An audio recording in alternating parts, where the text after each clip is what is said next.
진보당 부대변인 김도연입니다. 오전 브리핑 시작하겠습니다. 총 2건입니다. 친일 막말 정진석 비서실장, 책임 있는 사과가 먼저입니다. 윤석열 대통령의 남은 임기에 함께할 비서실장이 정해졌습니다. 국민의힘 5선 정진석 의원입니다. 여권에선 경륜 있는 정 의원이 야당과의 협치를 할 수 있을 거란 기대감을 드러냈습니다.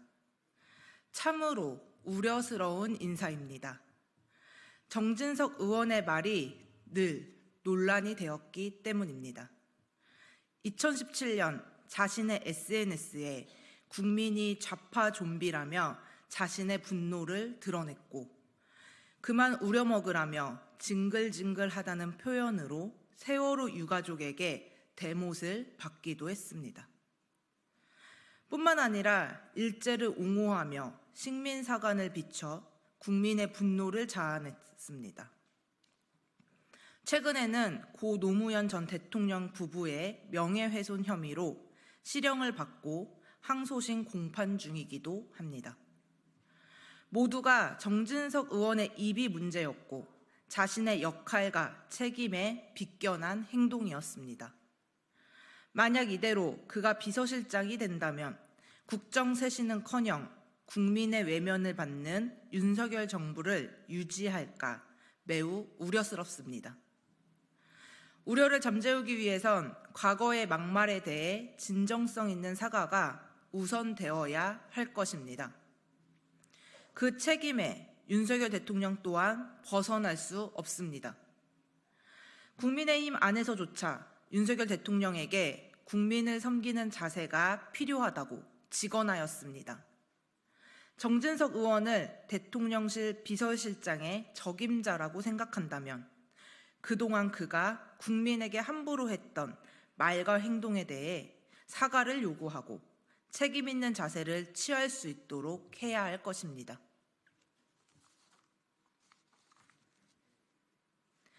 네, 2번째입니다. 지구의 날 탈핵 기본법부터 시작합시다. 오늘은 지구의 날입니다. 인간의 환경 파괴에 대해 반성하고 기업의 사회적 책임과 환경을 개선하기 위한 실천적 행동이 필요함을 촉구하는 날입니다. 숭례문을 포함하여 전국에서 오늘 오후 8시부터 10분간 소등하는 행사를 하며 인간과 환경의 관계에 대해 되짚어볼 예정입니다. 그러나 문제는 이런 이벤트로 지구를 온전히 지키기 어렵습니다. 기후위기는 이미 심각한 수준이며 국민 모두 이 사실을 인지하고 있지만 정작 정부는 여전히 석탄화력 발전소와 원자력 발전소를 포기하지 못하고 있습니다.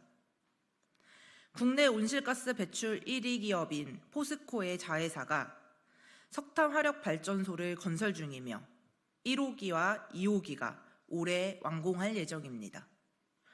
윤석열 대통령 또한 원전 제도약의 원년을 만들겠다며 에너지 정책 역주행을 하고 있습니다. 지난해 원전 지원 예산은 1,498%가 늘고 재생에너지는 43% 삭감하기도 했는데 올해 2월에 진행한 민생토론회에서 4조의 예산을 원전 산업에 지원하겠다고 약속하기까지 했습니다. 지구는 일회용이 아닙니다. 원전 밀집도 세계 1위의 오명을 벗어나 재생에너지 사회로 발전해야 합니다. 독일은 세계 최초로 핵발전을 완전히 멈추고 탈핵 국가가 되었습니다. 불가능한 일이 아닙니다. 우리 또한 탈핵 기본법 제정을 시작으로 2050년 재생에너지 100% 전환을 통해 지속 가능 사회로 나아가야 합니다. 이상입니다.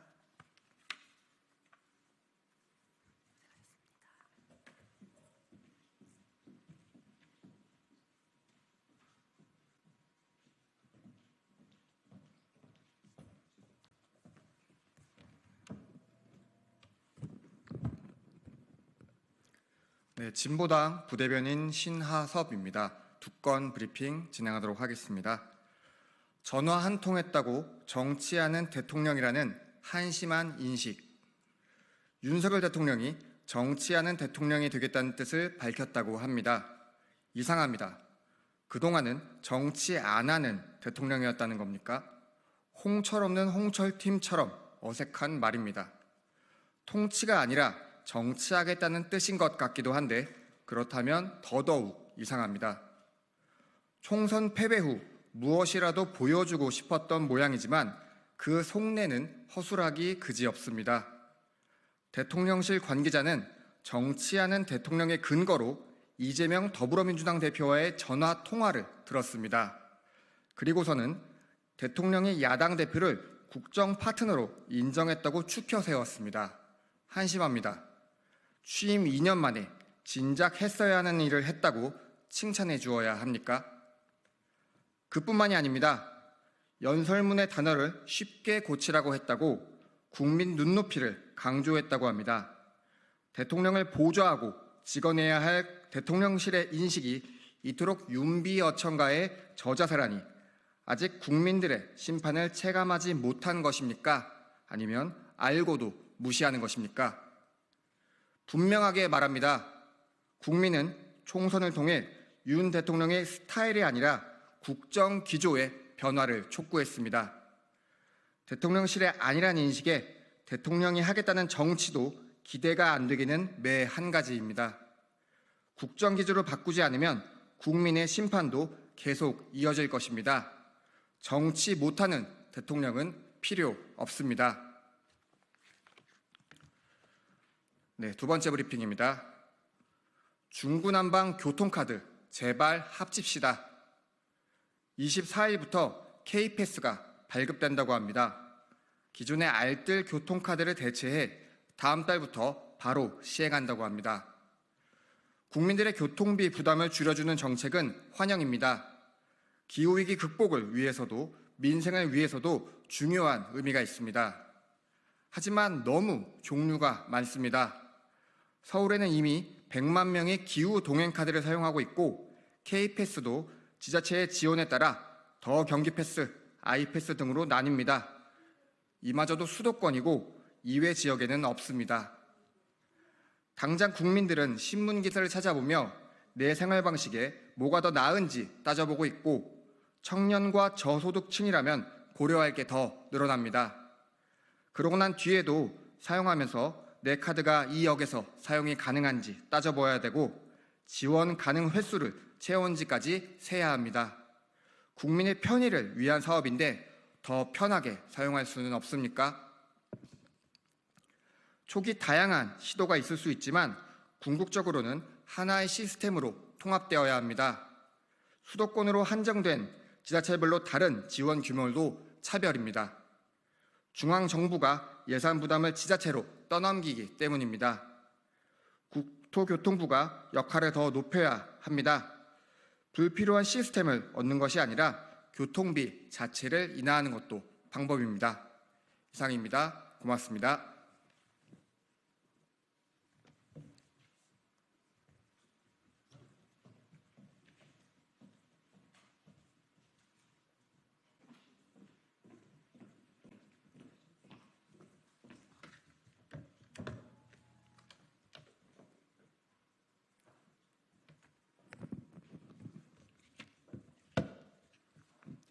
안녕하십니까. 국회 사무처 공보기획관입니다. 4월 넷째 주 정례 브리핑을 시작하겠습니다. 먼저 의장단 일정입니다. 김진표 국회의장은 목요일과 금요일 국회 방송과 MBC에서 동시 생방송하는 인구절벽 특집 토론방송에 출연할 예정입니다. 목요일 4월 25일 오후 3시부터는 한국방송회관 코바코홀에서 저출생 헌법 규범화 관련 토론에 참석합니다. 이 토론회에서는 설동훈 전북대 사회학과 교수, 박상철 국회 입법조사처장이 발제 후에 질의응답이 진행될 예정입니다. 백재현 국회 사무총장은 오늘 오후 1시 50분경 국회 수소충전소 인근에서 기후위기식의 제막식에 참석합니다. 기후위기 시기에는 지구 평균 기온이 산업화 이전 대비 1.5도씩 상승하는 데까지 남은 약 5년 3개월을 전자식으로 표출합니다. 개막식 이후에는 의원회관 후면에서 탄소 중립 실천 기념 식수를 진행할 예정입니다. 이번 주 의원실 정책 세미나는 3건입니다. 내일 오후 6시 의원회관 신관 제1세미나실에서 윤미향, 황운하, 용혜인 의원실 주최로 한일이 함께 풀어야 할 역사, 관동대학살 세미나가 진행될 예정입니다. 수요일 4월 24일 오후 3시 의원회관 제1세미나실에서는 홍문표 의원실 주최로 민원 부족 해결을 위한 꿀범 법장 제도화 토론회가 진행될 예정입니다. 이번 주 국회 사무처와 소속기관의 주요 행사 및 발간물입니다. 국회 도서관은 오늘 한국의 AI 디지털 교과서 도입을 앞두고 미국, 일본 등 주요국의 AI 교육 정책과 사례를 검토하는 더 현안을 발간합니다. 예산정책처는 목요일 오전 9시 30분부터 의원회관 제1소회실에서 제2회 아시아 의회 예산기구 네트워크 국제포럼 개회식을 개최할 예정입니다. 입법조사처는 금요일 오후 2시 입법조사처 대회의실에서 제17주년 설립 기념식을 개최합니다. 이번 기념식에는 김진표 국회의장, 각 국회 소속기관장, 조사회답 우수의원으로 선정된 의원들이 참석할 예정입니다. 미래연구원은 오늘 2050년 대한민국의 미래사회 시나리오를 제시하고 그에 따른 대응 전략을 제시하는 국가 미래전략 인사이트 제94호를 발간합니다. 다음은 지난주 접수우안입니다. 지난주에는 국회의원 선거제도 제안위원회를 설치해서 선거제도 개선안을 제출하도록 하고 각 선거구 획정 절차의 기한을 앞당기는 내용으로 김진표 국회의장이 대표 발의한 공직선거법 개정안 등 법률안 총 10건이 접수되었습니다.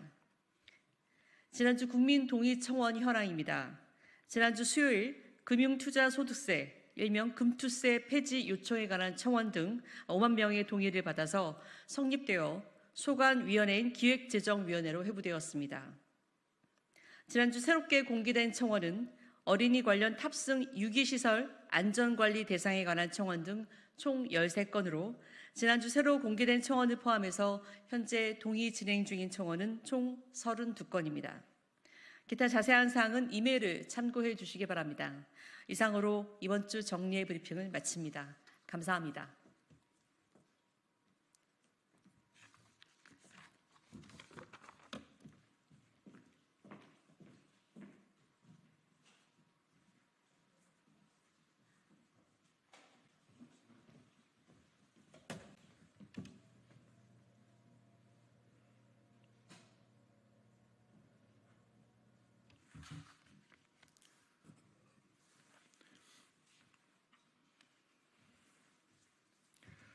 더불어민주당 대변인 한민수입니다.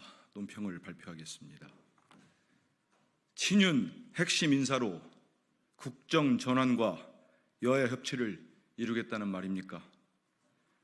대통령 임기 3년차 윤석열 대통령께서 21일 참모들에게 이제 정치하는 대통령 되겠다는 뜻을 밝혔다는 언론의 보도가 있었습니다.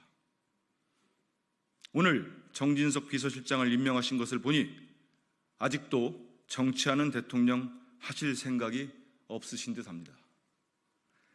정진석 비서실장 임명은 불통의 국정을 전환하라는 국민 명령을 외면한 인사라는 점에서 매우 실망스럽다는 평가를 내릴 수밖에 없습니다. 정진석 비서실장은 친윤 핵심 인사로 그동안 국민의힘이 용산 대통령실의 거수기로 전락하도록 만든 장본인의 한 사람입니다.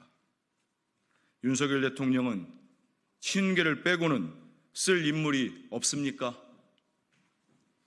더욱이 정진석 비서실장은 친일망언으로 시민단체의 최악의 후보로 꼽히며 낙선한 인물입니다.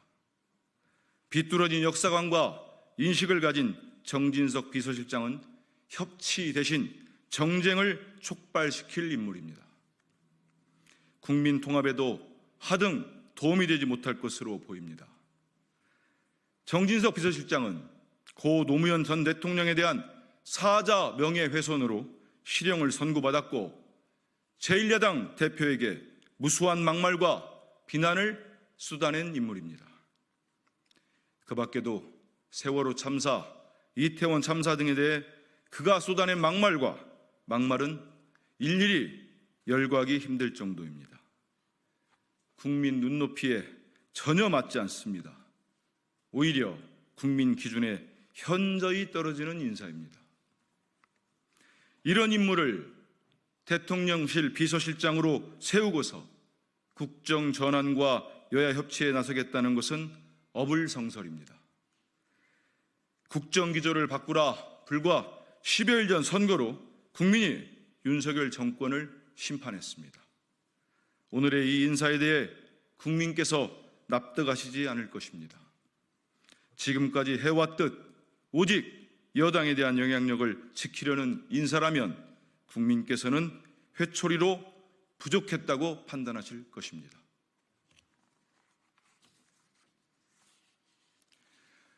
더불어민주당 중앙당은 오늘 오후 부산 사하갑 국민의힘 이성권 당선자와 이갑준 사하구청장에 대해 공직선거법상 부정선거와 허위사실 유포 혐의로 부산경찰청에 고발장을 접수합니다.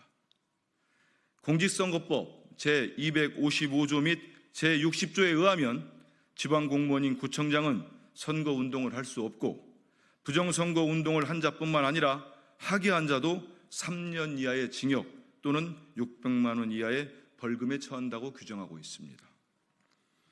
이갑준 부산 사하구 올해 초 2차례에 거쳐 관변단체 관계자에게 전화를 걸어 바로 옆에 있는 이성권 후보를 바꿔주면서 같은 고향이니 단디 챙겨달라고 지지를 호소했습니다. 이성권 후보가 관여되지 않은 상태에서 구청장이 독단적으로 금지된 선거운동을 하였다는 것은 상식에 맞지 않고 한 번은 우연이라고 변명할 수 있지만 2번 이상은 공모했을 가능성이 크다고 볼 수밖에 없습니다. 형법 제33조에 의해 신분범에 비신분자가 가담한 경우 비신분자도 신분범의 공범이 성립하는 것이고 예비 후보가 전화로 선거운동을 할 수 있다고 하더라도 선거운동을 할 수 없는 자에게 선거운동을 하게 하거나 함께 선거운동을 하면 공범이 되는 것이 확립된 법리입니다. 즉 선거운동을 할 수 없는 이갑준 부산 사하구청장에게 선거운동을 하게 한 것으로 의심되는 이성권 후보도 부정선거운동죄 혐의가 있는 것입니다.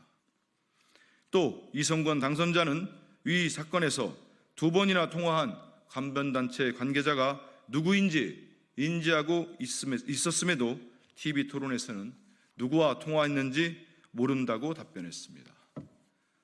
허위사실 공표죄에 해당될 가능성이 큽니다. 이 사건이 발생한 부산 사하구의 득표 차이는 693표 0.79%에 불과합니다. 부정관권 선거와 허위사실 공표가 당선인의 당락을 좌우할 수 있었던 심각한 사건입니다.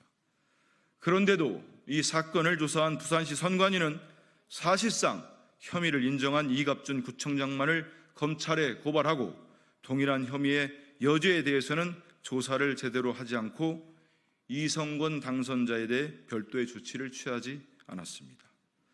선관위의 소극적인 조사와 조치에 유감을 표합니다. 따라서 더불어민주당은 이성권 당선자를 부정선거운동죄와 허위사실 공표죄를 포함해 공직선거법 위반으로 고발하기에 이른 것입니다.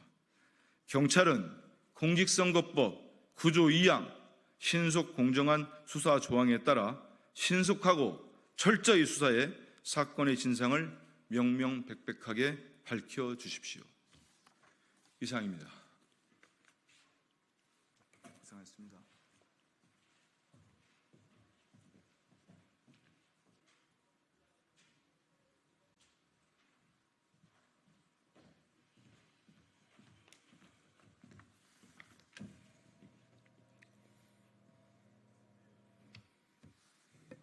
네.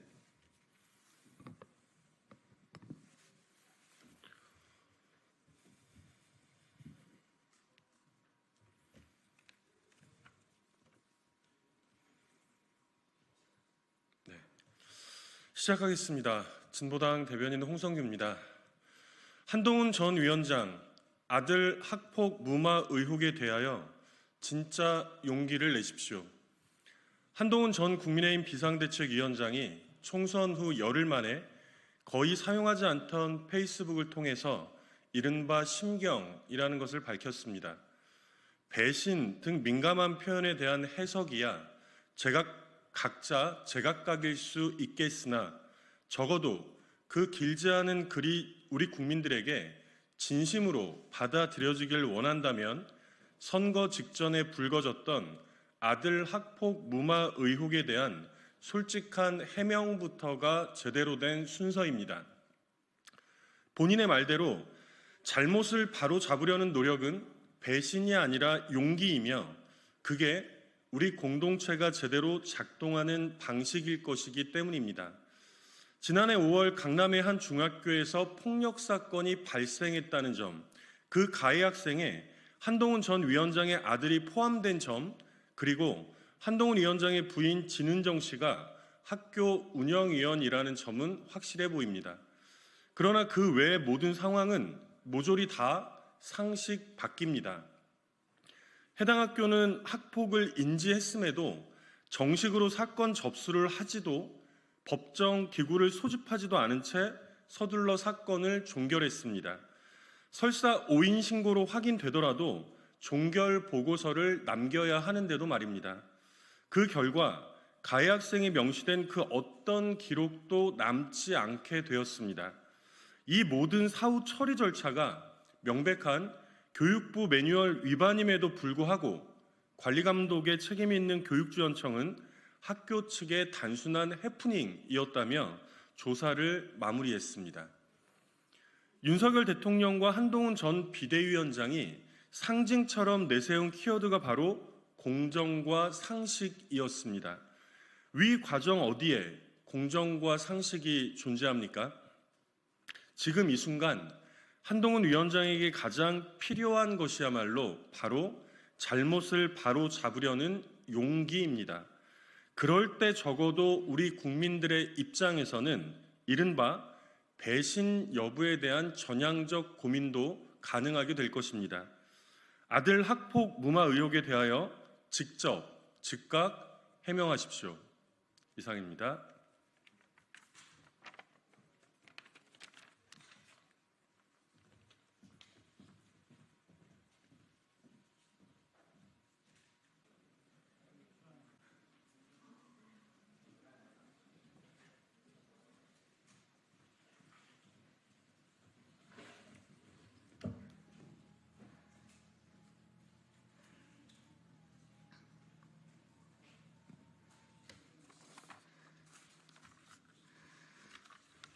안녕하세요. 국회의원 서영교입니다. 제가 오늘은 조금 양해를 구할 일이 생겼습니다. 워낙 제가 더불어민주당 원내대표 출마 선언을 여러분께 사전에 공지드렸습니다. 그래서 많은 분들이 그렇게 알고 오셨을 텐데 제가 좀 사정이 생겼습니다. 국회의원 서영교 이번에 꼭 원내대표 출마해서 민생의 날개 그리고 개혁의 날개, 민생개혁의 양날개로 민생을 살리고 또 개혁 입법을 통과시키는 원내대표의 일을 하고자 했습니다. 그런데 오늘 최고위 회의에서 좀 다른 내용의 의견이 좀 있었습니다. 최고위원 2명이 서영교 최고위원과 박찬대 최고위원 2명이 원내대표에 출마하게 되었고 박찬대 최고위원은 어제 출마 기자회견을 했습니다. 그리고 오늘 제가 오전부터 출마 기자회견을 하고자 했는데 최고위원 회의가 길어져서 좀 출마 기자회견이 늦춰졌습니다. 그런데 최고위 안에서 이게 당원 당규상 있지는 않으나 원내대표를 출마하게 되면 최고위원직을 사퇴해야 되는 거 아니냐 하는 주장이 있었습니다. 당원 당수상 그런 내용은 있지 않으나 그런 주장이 있었고 그런 주장에 따라서 2명의 최고위원이 같이 최고위원직을 그만두게 된다면 향후 올 8월 말까지 최고위원직이 수행되어야 함에도 불구하고 2명의 자리가 빈다면 당에 좀 부담을 주는 일이라 이렇게 판단하는 논의가 좀 있었습니다. 그래서 어제 최고위원 박찬대 최고위원이 기자회견을 좀 앞당겨서 하게 되고요. 그래서 먼저 최고위원으로 원내대표 출마 기자회견을 한 박찬대 최고위원이 오늘 사퇴를 하겠다고 이야기를 했습니다. 그래서 최고 지도부에서도 2명 다 사퇴하는 것은 여지껏 있은 일도 없고 또 무리한 일이다 이런 의견이 있었습니다. 그래서 제가 그러면 최고위원직을 임기 끝날 때까지 잘 마무리하고 박찬대 최고만 최고위원직을 사퇴하는 것이 당의 부담도 줄이고 또 선출직으로 저희들에게 일하라고 뽑아주신 당원과 국민의 뜻인 것 같다 이렇게 판단했습니다. 그래서 의견을 나누고 제가 최고위원직을 더 8월까지 열심히 하고 원내대표는 다음번에 출마하는 것으로 잠시 연기하고자 결정을 내리게 되었습니다. 저에게 많은 기대를 하고 또 지지해 주신 의원님들이 많이 계십니다. 그 의원님들께 죄송하다는 말씀을 드리면서 서영교 최고위원으로서 해야 할 일이 훨씬 많습니다. 민생을 위해서 그리고 개혁입법 통과를 위해서 그리고 김건희 주가 조작 그리고 이태원 특별법 등 최상병 특검 수사 외압 특검법 등 해야 할 일이 훨씬 많습니다. 그래서 이와 관련해서 훨씬 더 전력을 다해서 일하겠다고 약속드리면서 선명하게 투쟁하고 현명하게 협상하고 민생을 최우선으로 일하겠다 이렇게 오늘은 말씀드리겠습니다. 제가 원내대표 출마 선언문까지 다 만들어서 오늘 출마 기자회견을 여러분께 알려드렸는데 죄송하다는 말씀 드리겠습니다. 제가 최고위 회의가 좀 늦게 끝나고 좀 늦게까지 얘기하느라 여러분께 사전에 말씀 못 드리고 이렇게 현장에 와서 말씀드리게 됨을 양해 부탁드리겠습니다. 예, 감사합니다.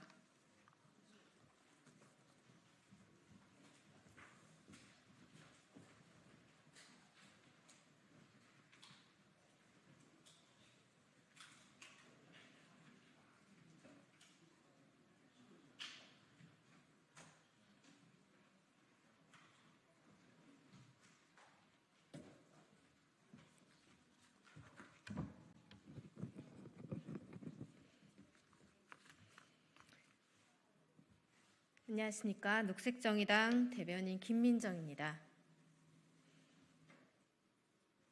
네, 브리핑 시작하겠습니다. 헌법이 부여한 노조할 권리를 침해한 악질적인 범법행위는 엄벌로 다스려야 마땅합니다. 마침내 허영인 SPC그룹 회장이 기소됐습니다. 검찰은 기소 이유로 노조 와해 사건이 허 회장의 지시로 SPC그룹 차원에서 조직적으로 이루어졌다고 본다고 밝혔습니다. 맞습니다. 노조 와해, 노조 파괴 공작의 최정점에 허영인 회장이 있었습니다. 이 사건은 SPC그룹이 민주노총 대항 세력으로 설립을 지시해 만든 어용노조를 동원하여 노조 와해를 추진한 파렴치한 공작이었습니다. 민주노총 소속 조합원들에 대한 노골적인 승진 차별과 갖은 괴롭힘으로 노조 탈퇴를 종용하고 어용노조를 지원하며 고섭 대표 노조로 만들었습니다. 이는 그룹의 오너인 허 회장의 승인과 묵인이 있어야 가능한 일입니다. 이로 인해 민주노총 화섬노조 파리바게트 지회 조합원 수는 급감했고 교섭권을 박탈당했습니다. 헌법이 부여한 노조할 권리를 침해한 악질적인 범법 행위는 엄벌로 다스려야 마땅합니다. 이와 함께 SPC 그룹에서 유사한 방식의 노조 파괴 행위가 벌어졌다는 혐의를 받고 있는 SPL, BR 코리아를 비롯한 다른 계열사에 대한 수사도 신속히 확대할 것을 촉구합니다. 아울러 고용노동부는 회장이야 회사의 전사적인 노조 탄압으로 권리를 박탈당한 노조와 조합원들의 권리를 회복하기 위한 조치를 신속하게 취하기 바랍니다. 두 번째 브리핑 이어서 하겠습니다. 정진석 신임 비서실장 임명, 쇄신은 온데간데 없는 구태 인사입니다. 윤석열 대통령이 신임 비서실장으로 정진석 의원을 임명했습니다.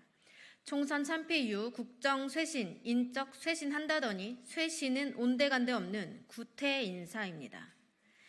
윤석열 대통령은 정진석 비서실장 임명은 설득, 소통 위한 인사라고 설명했지만 정진석은 대표적 친윤의 막말 논란이 끊이지 않았던 망언제조기입니다. 대통령 측근의 막말을 일삼는 사람을 임명하고서 설득과 소통을 위한 정치를 하겠다는 것은 어불성설입니다. 더군다나 야당과의 협치로 소통하는 정치를 하겠다던 윤석열 대통령이 야당의 전 대통령 사자 명예훼손 소송 1심 유죄 판결을 받기도 한 정진석 의원을 보란듯이 비서실장으로 임명했습니다. 앞에서는 협치한다더니 야당의 전 대통령을 명예훼손한 인사를 임명하는 것은 양두구육 인사입니다. 윤석열 대통령은 국민의 매서운 심판이 아직도 부족했던 것입니까? 제발 정신 차리고 국민이 용납할 수 있는 인적 쇄신을 말로만이 아니라 실천으로 보여주십시오. 이상입니다.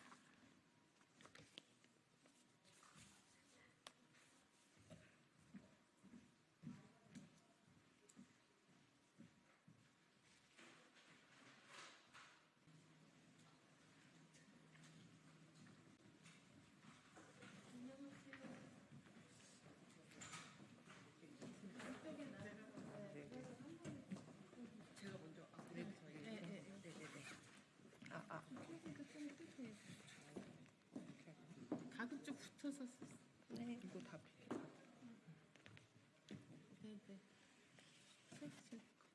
네, 시작하겠습니다. 네, 지난 3월 26일 더불어민주당 강민정 의원이 더불어민주당 민주연합 강민정 의원께서 학생 인권 보장을 위한 특별 법안을 발의했습니다. 2006년 민주노동당 의원이 학생인권 보장에 관한 법안을 최초로 발의한 지 18년 만에 21대 국회에서 학생인권 보장을 위한 초중등교육법 개정안이 재차 발의된 지 2년 만에 특별법의 형태로는 최초의 학생인권법이 발의되었습니다. 그에 앞서 제22대 총선을 앞둔 3월 12일 민주연합은 학생인권법 제정을 공약으로 내놓은 바 있습니다. 이번 법안 발의 환영 및 촉구 기자회견은 서울을 비롯해 2010년부터 학생 인권에 대한 사항을 자치 법규로 만들어 놓은 7개 지역 공대위와 조례 제정을 함께했던 네트워크와 단체들이 함께 준비한 자리입니다. 조례로도 부족한 것을 그동안 절실히 먼저 느낀 지역에서 함께 힘을 모아 더욱 뜻깊습니다. 먼저 강민정 의원님의 발언을 먼저 듣도록 하겠습니다. 네, 저희가 1991년에 UN 아동권리 협약에 가입을 했습니다. 헌법 6조에 의하면 우리나라가 가입 인준한 국제법규는 국내법적 효력을 갖고 있습니다.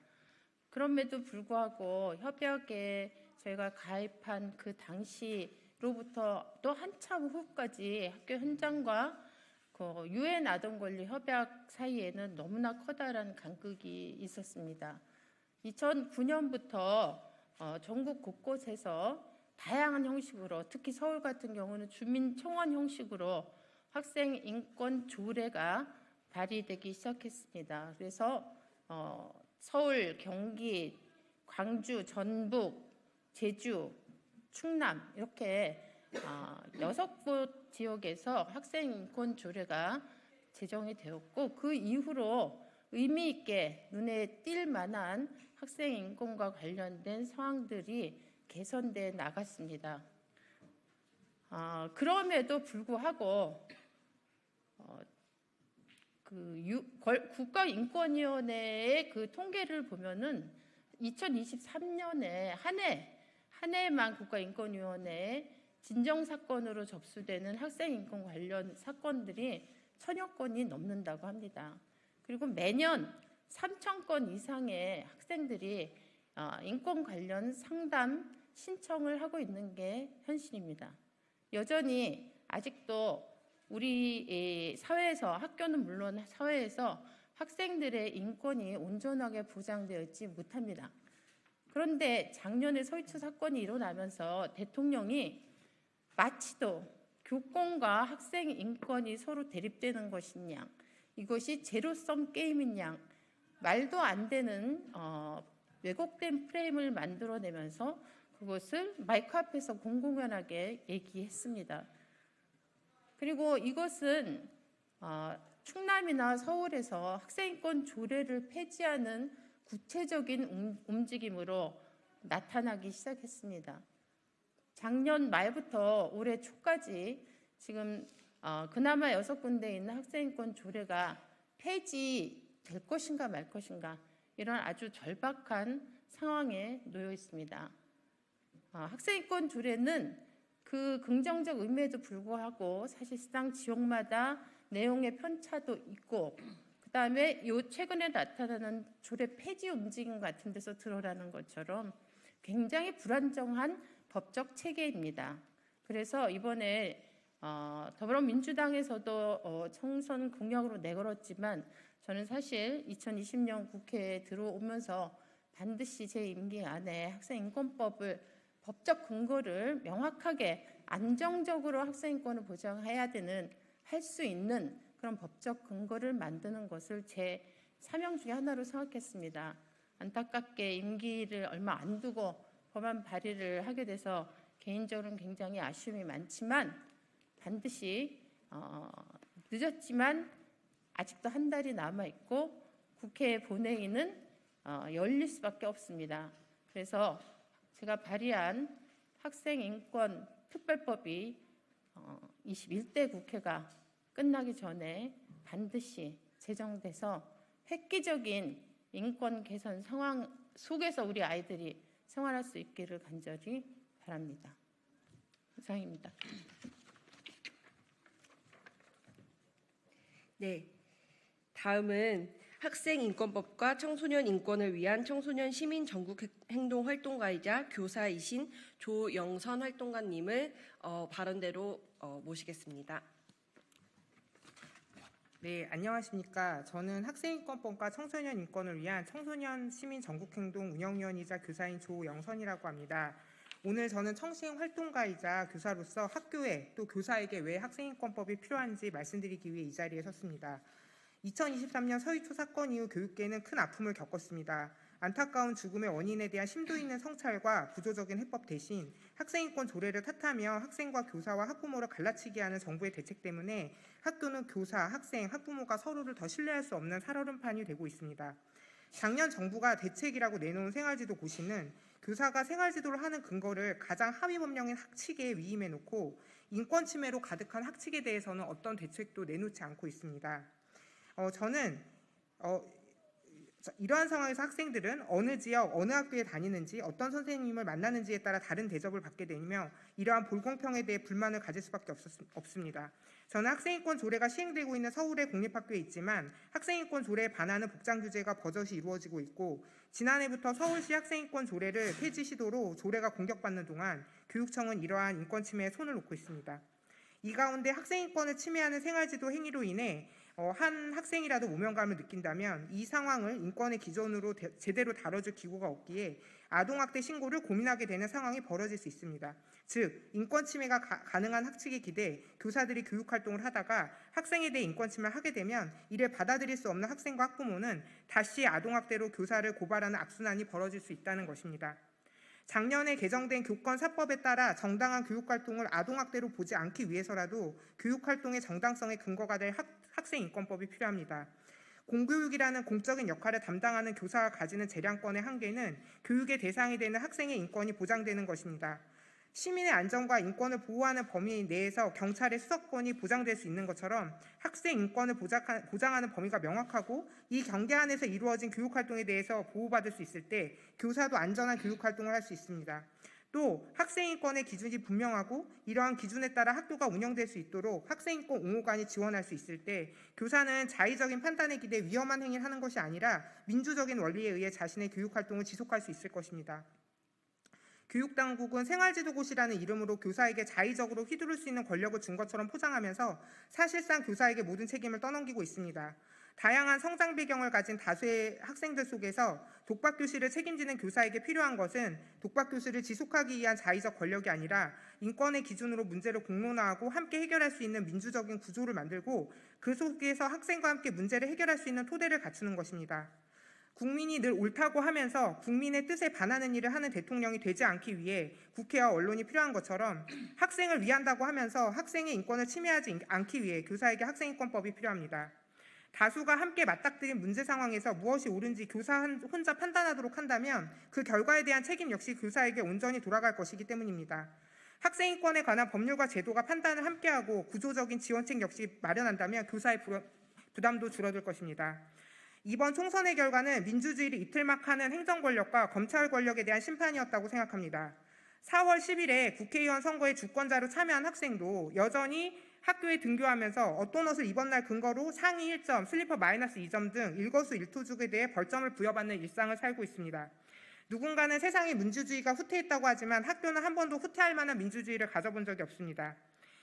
제정된 지 10년도 넘은 학생인권 조례를 폐지하려는 시도가 버젓이 일어나고 있는 지금 18세 유권자가 처음으로 주권자로 참여해 만들어진 21대 국회가 뒤늦게나마 마지막 소임을 다하길 바라며 학생인권법이 즉시 통과되기를 간절히 소망합니다.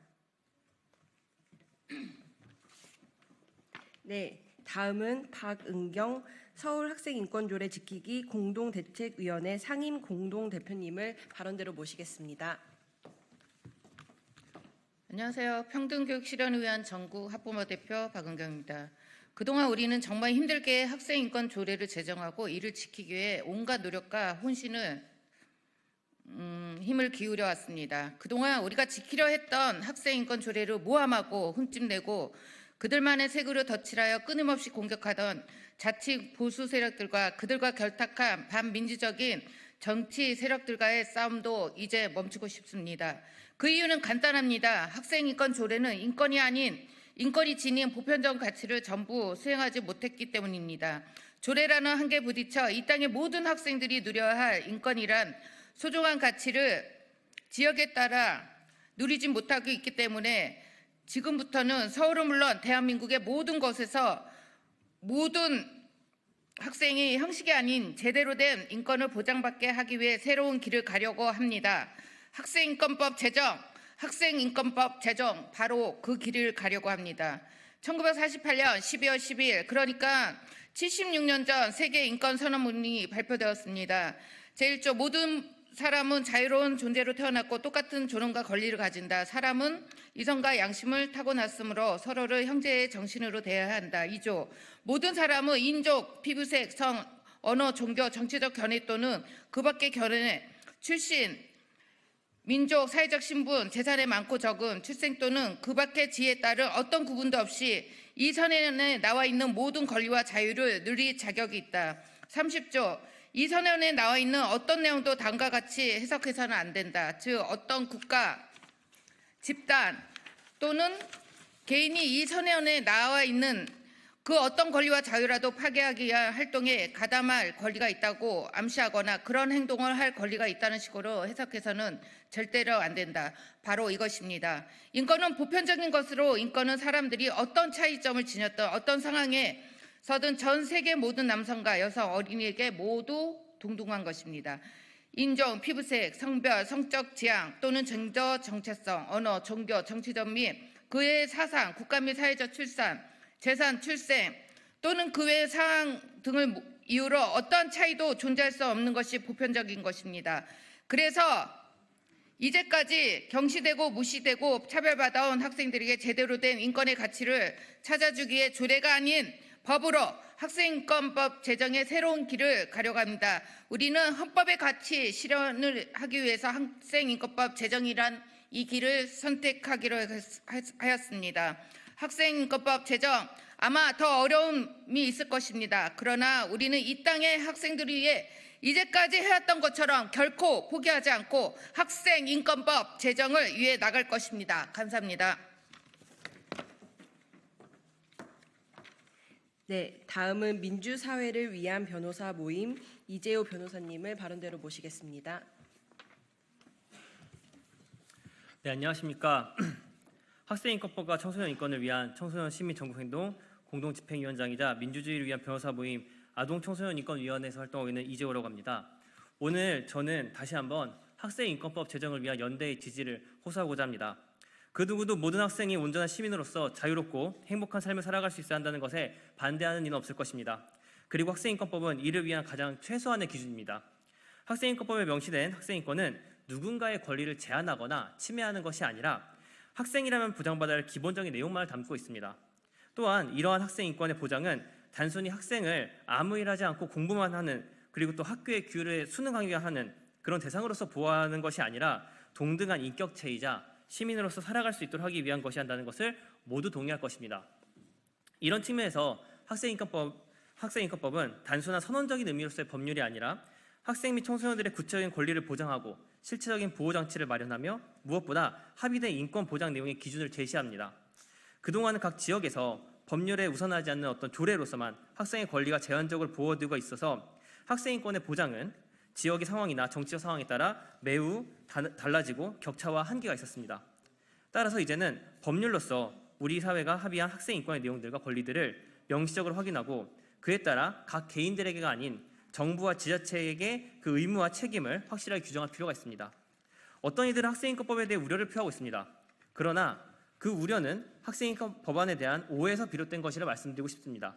예를 들어 학생인권 침해 신고자의 제3자까지 포함하는 것은 자신의 인권 침해 사안을 성인만큼 표현하지 못하고 자력이 없는 아동을 위한 최소한의 보호장치라고 할 수 있으며 구체적인 구제 신청이 남용되거나 당사자들의 의사에 반하는 경우에 대한 현재 법안에 마련되어 있습니다. 또한 학생인권의 구성원이 다양한 것은 현장 전문가를 포함하여 교육 현장과 인권에 대한 전문성을 더욱 균형히 갖추기 위한 것입니다. 무엇보다 학생인권법에는 여러 조항에 걸쳐 학교 공동체 구성원의 인권을 위한 내용과 학생 그리고 교원, 보호자 사이의 존중을 도모하는 규정이 명시되어 있습니다. 제4조에서는 이 법을 해석 적용할 때에는 학교 및 교직원의 정당한 교육활동이 부당하게 침해되지 않도록 주의하여야 한다. 또 7조에서는 이 법에서 규정된 학생의 권리는 다른 사람의 자유와 권리를 침해하지 않는 범위에서 보장된다라고 명백히 규정되어 있습니다. 사실 특정 대상의 인권을 보장하고자 하는 법안에 그 대상의 책임을 규정하거나 해석의 주의무를 규정하는 것은 법률 체계상 매우 이례적이라고 할 수 있습니다. 이는 동시에 현재 발의된 학생인권 법안의 또 다른 한계라고 지적할 수 있을 것입니다. 그럼에도 불구하고 지금 우리가 이러한 내용의 법안을 함께 이야기하는 이유는 우리가 직면한 학생인권의 현실, 학교 현장의 현실, 그리고 학교 공동체 구성원인 교원, 보호자 등이 처한 현실, 이 모든 것들에 비추어 모두를 위한 인권 친화적 학교 문화를 달성하고자 최소한의 제도를 마련하고자 하는 의지가 모였기 때문이라고 말씀드릴 수 있습니다. 학생인권법은 우리 사회가 아동의 인격과 기본적 인권을 존중하고 보호해야 한다는 규범적, 윤리적 합의를 제도화하려는 노력의 산물입니다. 이제는 우리 모두 지혜를 모아 학생의 인권과 교사의 인권이 균형 있게 실현되는 교육 환경을 만들어갈 수 있도록 손을 맞잡고 노력해 나가야 할 때입니다. 오늘의 소중한 논의가 학생인권 보장과 인권 친화적 학교 문화를 조성하는 새로운 이정표가 되기를 원합니다. 네, 다음은 기자회견문 낭독이 있겠습니다. 기자회견문 낭독에는 윤명화 서울시 교육청 학생인권위원회 위원장님과 송성영 경기도 학생인권조례 계약 저지를 위한 경기도민 공동대책위원회 대표님, 이윤경 참교육을 위한 전국 학부모회 회장님이 함께 하시겠습니다. 네, 안녕하십니까. 서울학생인권위원장 윤명화입니다. 학생인권법 더 이상 미뤄서 안 될 응답이다. 학생인권 보장을 위한 강민정 의원의 특별 법안 발의를 환영하며 21대 국회에서 조속한 통과를 요구한다. 모든 국민은 인간으로서의 존엄과 가치를 가지며 행복을 추구할 권리를 가진다. 국가는 개인이 가지는 불가침의 기본적 인권을 확인하고 이를 보장할 의무를 가진다. 대한민국 헌법 제10조의 내용이다. 하지만 아직도 정부가 기본적인 인권을 확인하고 보장할 의무를 외면하는 존재들이 우리 사회 곳곳에 있다. 어린이 청소년, 특히 초중고 학생도 그중 하나다. 한국이 아동권리협약에 가입한 게 1991년 두발 자유 요구 등 청소년 인권운동의 목소리가 본격적으로 대두한 게 1990년대 후반부터이다. 비인간적이고 폭력적인 학교를 고발하고 비판하는 학생들의 목소리는 그 이전 1980년대부터 있어 왔다. 수십 년 동안 이런 요청에 대해 교육부로 대표하는 한국 정부의 응답은 무엇이었던가? 학생의 본분, 학교의 질서를 말하며 목소리를 내는 학생들을 탄압했다. 수차례나 학생 인권의 문제는 학교의 자율에 맡겨진 사안이라고 인권 침해도 정당한 교육 지도일 수 있다고 말하며 사실상 아무것도 하지 않기를 선택했다. 정부의 의무방기와 무책임에 맞선 방안이 법을 만드는 것이었다. 그 결과 초중등교육법에 학생의 인권을 보장해야 한다는 조항이 추가되었고 2010년 경기도를 시작으로 몇몇 지역에서 자치법규인 학생인권조례가 만들어졌다. 그 결과 지난 10여 년 동안 학생들의 인권 현실은 상당 부분 개선됐다. 그러나 그 역시 한계가 명확하다. 현재도 학생인권조례가 없는 광역 지자체가 10여 곳에 달하며 조례가 시행 중인 지역에서도 두발, 복장 규제, 체벌 등 대표적인 학생인권 침해가 근절되지 않았다. 게다가 학생인권조례는 끊임없이 공격당하고 있어 서울, 충남 등 지역에선 폐지까지 거론되고 있다. 여전히 학생들의 인권은 모든 지역, 모든 학교에서 보장받고 있다고 할 수 없는 것이다. 바로 얼마 전에도 전교생의 두발을 획일적으로 단속한 대전 지역의 학교의 사례, 학생에게 폭언과 체벌을 가한 사례 등이 언론에 보도된 바 있다.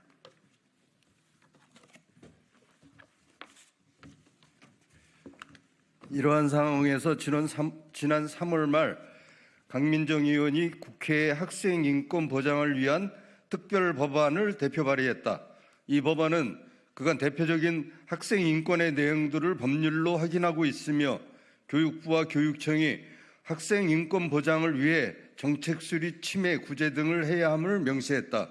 학생의 인권이 무엇인지를 분명히 확인하며 인권을 보장하기 위한 국가의 의무를 구체화했다는 점에서 이 법안은 헌법 제10조의 이행이자 학생도 인간이라고 외쳐온 학교 현장의 목소리에 대한 최소한의 응답이라 할 수 있다.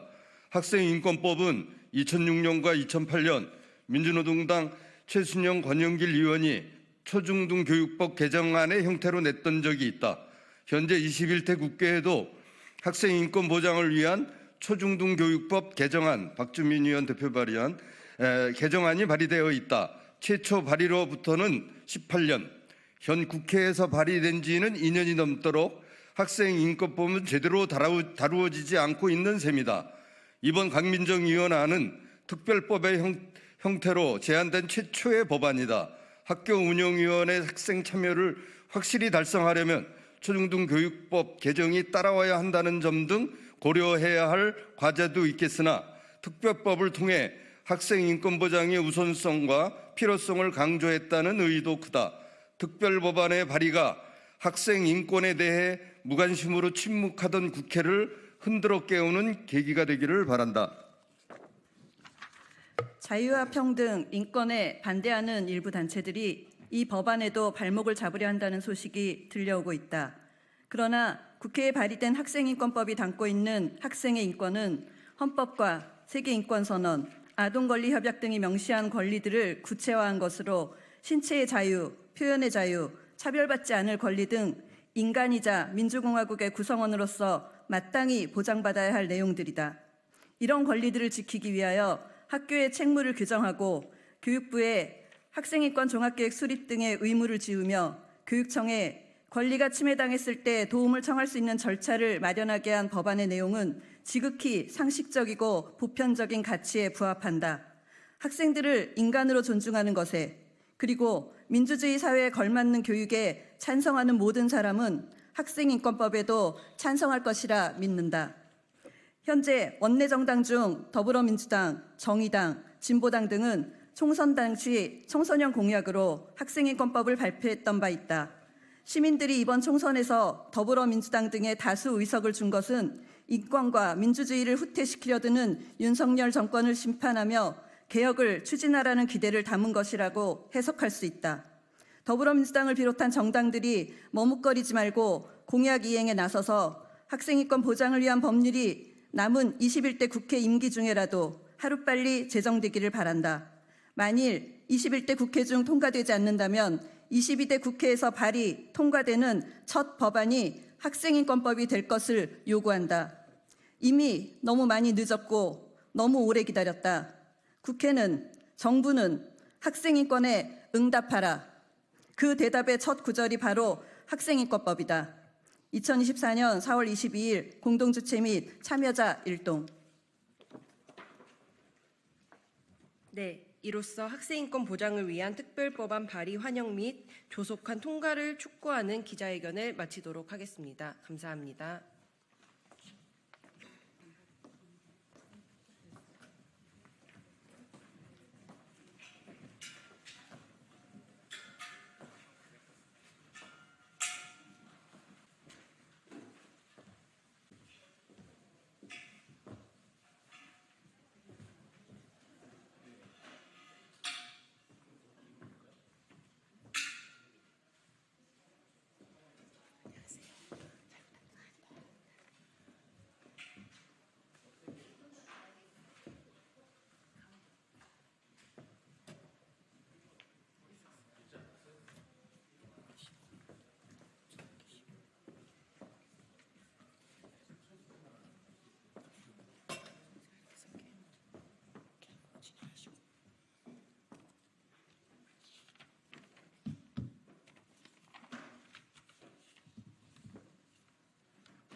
네, 기자회견 시작하도록 하겠습니다. 오늘 저희는 해양수사부의 세월호 참사 일반인 생존자에 대한 배보상 직권 재심의 의결 촉구를 위한 기자회견 자리에 모였습니다. 먼저 저희의 이야기를 듣기 위해서 이렇게 바쁘신 시간에도 모여주신 기자 여러분께 다시 한번 감사 말씀드립니다. 오늘 우리 사회에서 여전히 4.16 세월호 참사 10주기에 대한 아픔의 소리들이 계속 진행되고 있습니다. 특히 세월호 참사 일반인 생존자들의 트라우마 등 사회적 참사로 인한 피해에 대해서 여전히 많은 조명이 부족한 상태입니다. 관련하여 지난 18일 국회 농해수위에서 생존자 의료지원금 지급기간을 연장하는 세월호 피해 지원법의 국회 본회의 부의 요구안이 가결되기도 했습니다.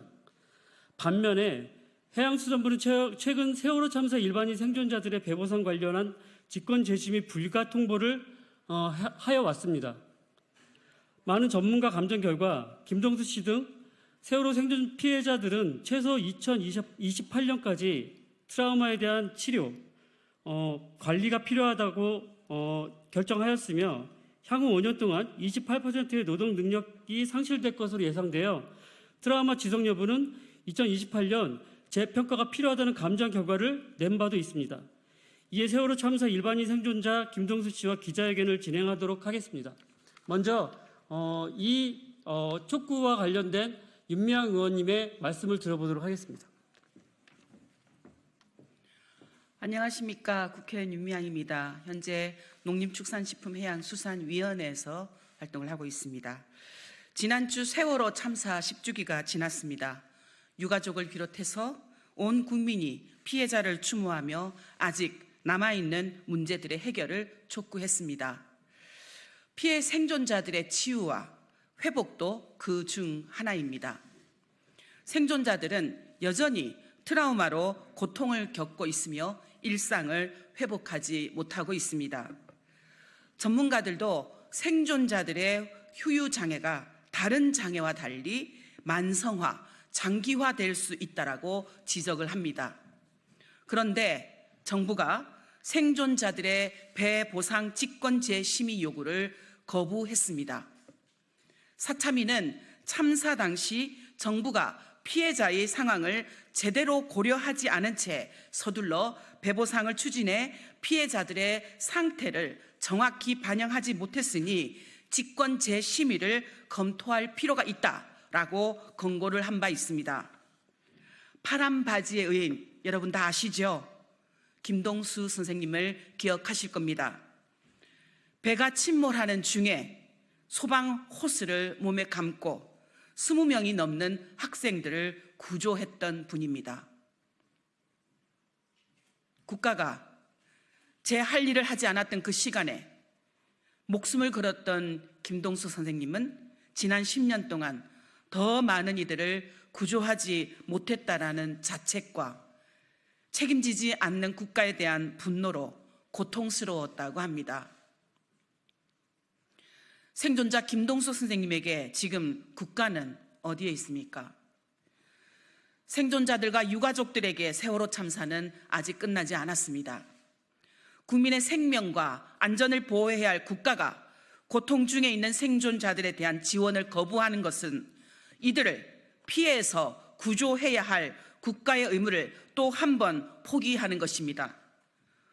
국가가 책임을 진다라는 것은 생존자와 유가족들을 위한 지원 체계를 구축하여 온전한 치유와 회복을 위해 끝까지 지원하는 것입니다. 생존자 의료지원금 지급기간 연장을 위한 법안은 지난 4월 18일 국회 농해수위 전체 회의에서 본회의 부의 여부를 의결했습니다. 해양수산부는 생존자들에 대한 직권 재심의를 조속히 배보상심의위원회 안건으로 상정을 해서 트라우마 피해로 어려운 삶에 놓인 생존자들을 구조해야 할 것입니다. 지금이라도 나서야 할 것입니다. 끝까지 함께 하겠습니다. 그리고 그동안 고통 속에서 힘겹게 싸워왔던 피해자, 유가족들, 그리고 생존자들에게 진심으로 위로와 아직도 해결하지 못했다는 것에 대한 미안한 마음을 전합니다. 고맙습니다. 예, 제가 그 사회를 보면서 먼저 그 참석자를 소개해야 되는데 못해서 죄송합니다. 지금 방금 말씀해주신 윤미향 의원님 오늘 함께해 주셨고요. 그리고 그 윤미향 의원님 옆에 계신 최정규 변호사님 오늘 함께해 주셨습니다. 그리고 제 오른쪽에 여러분 아까 말씀해 주신 파란바지 의인, 소방호스를 몸에 감고 아이들을 마지막까지 구하다가 마지막에 빠져나오신 김동수님 같이 제주도에서 오늘 올라오셨습니다. 그리고 그 김동수님을 후원하는 피해자 단체에 함께하고 있는 임기윤님 함께하셨습니다. 그리고 저는 사회를 보는 공익법률지원센터 파이트 찬스의 변상철이라고 합니다. 이제부터 경과를 조금 설명드리겠습니다. 좀 전에 말씀드렸듯이 세월호 파란바지의 의인이라고 불렸던 세월호에서 아이들을 마지막까지 구하다 마지막에 빠져나오신, 하지만 그 생존의 아픔 때문에 여전히 10년 동안 트라우마를 겪고 계시면서 매일 밤 잠 못 드시고 고통의 악몽 속에서 살아오신 세월호 피해자가 김동수님을 비롯해 제주에는 24명의 생존자가 있습니다. 국회에서는 여전히 이분들에 대한 이분들에 대한 요구가 제대로 반영되지 않고 여전히 작은 목소리로 남아 있습니다. 이분들은 외상후 스트레스의 장애로 인해서 정상적인 삶을 살아가지 못하고 있고요. 참사 이후 1년 동안 생계에 어려움을 겪고 있었던 이분들에게 국가가 해줄 수 있다라고 하는 건 급하게 6개월 이내에 배부상을 신청해라 라고 하는 통보였습니다.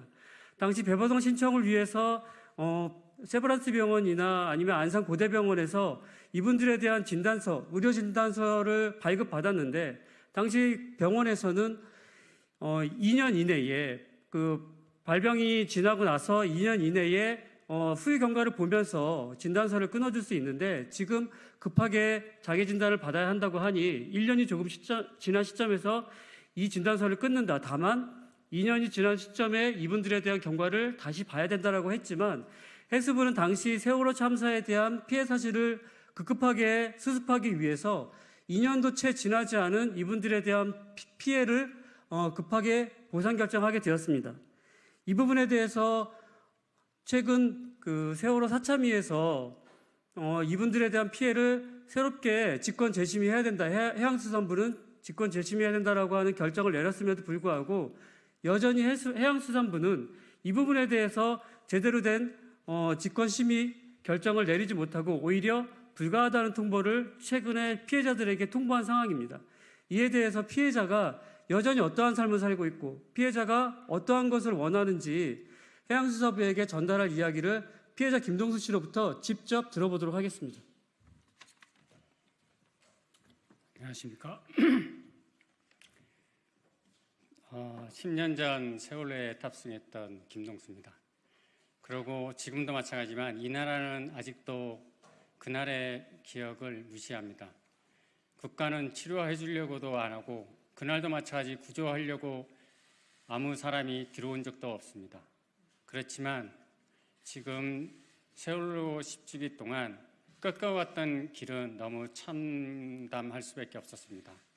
약이 없으면 잠을 못 자고 분노 조절이 안 돼서 약을 먹고 지금 오늘도 마찬가지지만 이 기자회견을 위해서 오늘은 낮에 약을 안 먹어야 됩니다. 만약 그 약을 먹으면 몽롱한 상태로 제가 이 자리에 설 수가 없어서 그래서 약을 안 먹고 그런데 10년이 지나면서 느낀 점은 이 정신과 약은 계속 세게 써야만 될 수 있는 약이라서 그렇게 아니면 다시 원상복귀돼서 더 불안하고 더 힘든 생활을 할 수밖에 없고 약이 없으면 하루 며칠이라도 잠을 못 자서 이런 고통에 있는데 국가는 이제까지 10년이 다 됐지만 저를 위하여 어느 한 군데 국가에서 나서서 치료해 주려고 해주도 않았습니다. 저희 경비를 들여서 서울을 왔다 가야 했고 또 치료받기 위해서 좋다는 데는 또 가족들이 나서서 경비를 대었고 그러다 보니까 집안은 힘들었고 그리고 두 딸 남편은 너무 많은 짐을 줄 수밖에 없었습니다. 그래서 이 10년이 지났지만 앞으로의 모든 여정을 진짜 생존자들이 진짜 제대로 된 치료 왜냐하면 4.3이 그랬고 5.18이 아직도 치료 중에 있습니다. 그런데 어떻게 10년이면 그 병이 날 수가 있겠습니까? 그리고 저는 그날 300명이 되는 눈망울을 보고 나왔기 때문에 그 참사에 대해서 너무나 잘 압니다.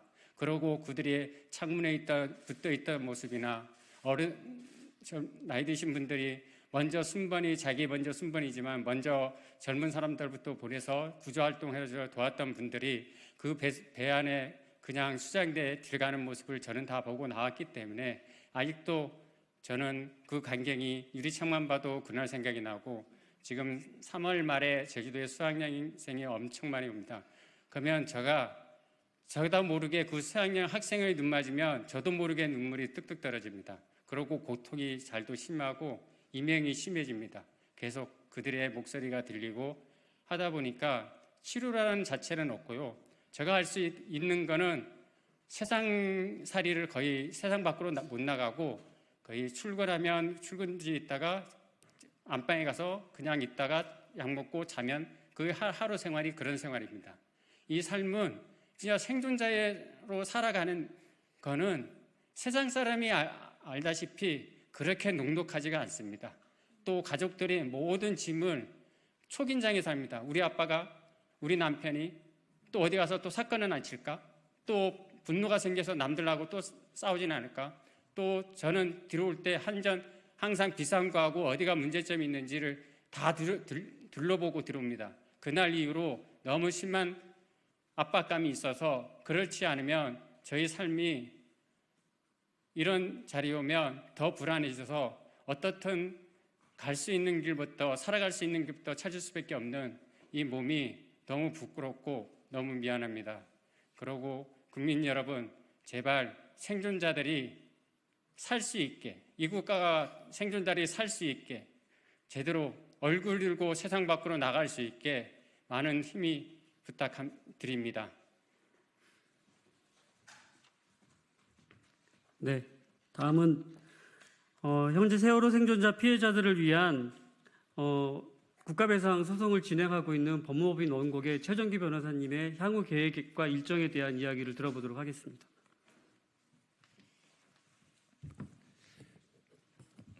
네, 이미 여러 이야기들을 해주셨기 때문에 짤막하게 설명드리도록 하겠습니다. 3년 전 세월호 생존자, 제주 세월호 생존자 15분은 국가를 상대로 국가배상 소송을 시작했습니다. 그 이유는 2015년 배보상 당시에 3년 또는 5년 이후에는 후유장애가 없을 거라고 하는 그런 진단서를 기초로 해서 배보상이 진행이 됐는데 2021년도에도 상당수 피해자들이 계속적인 트라우마를 호소했습니다. 그 진단서에는 이렇게 표기가 되어 있었습니다. 현 시점은 외상 후 1년 2개월이 지난 시점으로 평가함이 적절하지 못함, 추후 재평가를 통하여 치료 지속 여부를 결정해야 할 것임. 그런 불완전한 진단서를 가지고 해수부 배보상위원회는 배보상을 추진했습니다. 당연히 불완전한 배보상일 수밖에 없는 한계가 있었던 것입니다. 2021년 사회적 참사위원회는 그러한 점을 지적하는 보고서를 냈습니다. 그리고 직권 재심의를 권고했습니다. 그럼에도 불구하고 해수부는 한 번 피해자들이 배보상 결정에 동의를 했기 때문에 더 이상의 추가 배상은 해줄 수 없다. 소송으로 문제를 해결해라 하면서 이 공을 법원으로 돌렸습니다. 이번에 또한 직권 재심의 요청에 대해서는 배보상위원회가 소집되지 않았다라고 하면서 또 배보상위원회로 책임을 넘겼습니다. 하지만 배보상위원회는 해수부의 판단을 하는 데 있어서 자문기구에 불과합니다. 해수부의 의지만 있다면, 정부의 의지만 있다면 충분히 지금이라도 과거의 잘못을 바로잡을 수가 있습니다. 소송을 통한 감정 결과, 앞에서도 이야기한 것처럼 최소한 이 트라우마는 2028년까지 지속된다고 하는 결과가 나왔습니다. 그리고 2028년에 다시 재판정이 필요하다는 결정이 나왔습니다. 해수부는 그럼에도 불구하고 피해자들을 국가배상으로 소송으로 내몰고 있습니다. 스스로 잘못을 시정하지 않고 소송을 통해서 해결해라. 그리고 소송에서는 한 번 동의했으니 절대로 추가 배상해서는 안 된다. 이런 식의 이중적 태도를 보이고 있고 이로 인해 생존자분들은 여러 고통 속에 계속 처해 있는 상황입니다. 저희는 해수부가 직권 재심의를 할 수 있도록, 이건 단순히 돈을 더 달라는 의미가 아닙니다. 그 당시 때 완전하지 못한 진단서를 가지고 밀어붙인 배보상 결정으로 국가의 책임이 끝나지 않았기 때문에 저희는 직권으로 재심의할 것을 요청하는 것입니다. 더 나아가 트라우마는 일회적인 배상으로 모든 것이 해결될 수가 없습니다. 그렇기 때문에 이 배보상법과 여러 관련된 규정들을 이제라도 정비를 해서 세월호뿐만이 아니라 여러 사회적 참사에 있어서 똑같은 아픔과 상처를 생존자들과 유족들이 겪지 않을 수 있도록 반드시 정부에서 이러한 절차의 잘못을, 그리고 사회적 참사위원회의 의결과 결과를 존중하도록 저희는 끝까지 요청할 계획입니다. 참고로 6월 20일에 6분의 이 소송의 결과가 나옵니다. 다만 그거는 24분 중에 고작 6명에 대한 소송 결과일 뿐입니다. 언제까지 피해자들이 국가랑 소송에서 싸워야 됩니까? 국가가 당연히 자기들의 잘못을, 2015년도에 배보상 과정의 잘못을 시정할 수 있도록 여러분들이 관심 가져주시고 힘을 실어주셨으면 좋겠습니다. 이상입니다.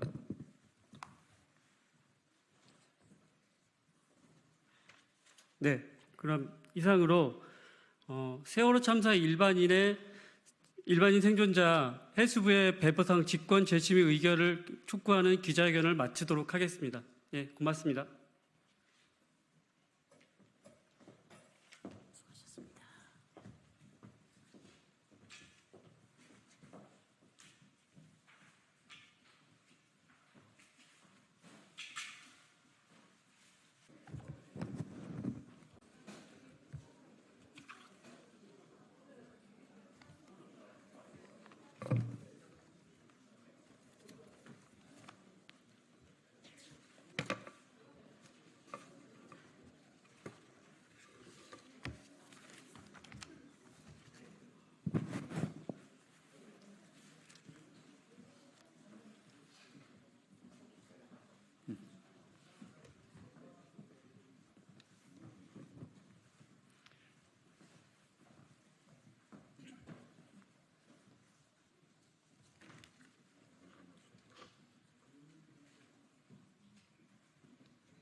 안녕하십니까. 공론화위원회 위원장 김상렬입니다. 저희 위원회는 지난 3월 2박 3일간 이해관계자를 중심으로 하는 의제수기단 워크숍을 가졌으며 공론회 의제별 대안을 개발하였습니다. 지난 4월 13, 14 그리고 20, 21일 총 4일간 시민대표단 수기 토론회를 개최하였습니다. 21일 마지막 날입니다. 어제 수기 토론회가 모두 끝났습니다. 그리고 그 직후에 최종 설문 실시를 하였습니다. 그리고는 공론화 과정은 일단락했습니다. 오늘은 시민대표단의 모집, 전반적인 수기 과정, 수기 토론회 결과, 그리고 시민대표단 1, 2, 3차 설문조사 결과를 중심으로 기자 여러분들에게 설명을 드리겠습니다. 먼저 시민대표단 선발과 대표성에 관한 설명입니다.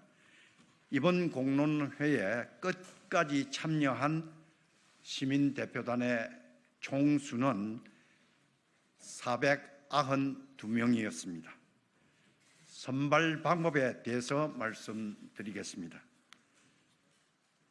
시민대표단은 지난 2월 중에 무작위로 조사된 만 18세 이상 일반 국민 1만 명 중에서 성별, 연령, 지역, 연금 개혁에 대한 입장 등을 고려하여 무작위로 추출 선정하였습니다.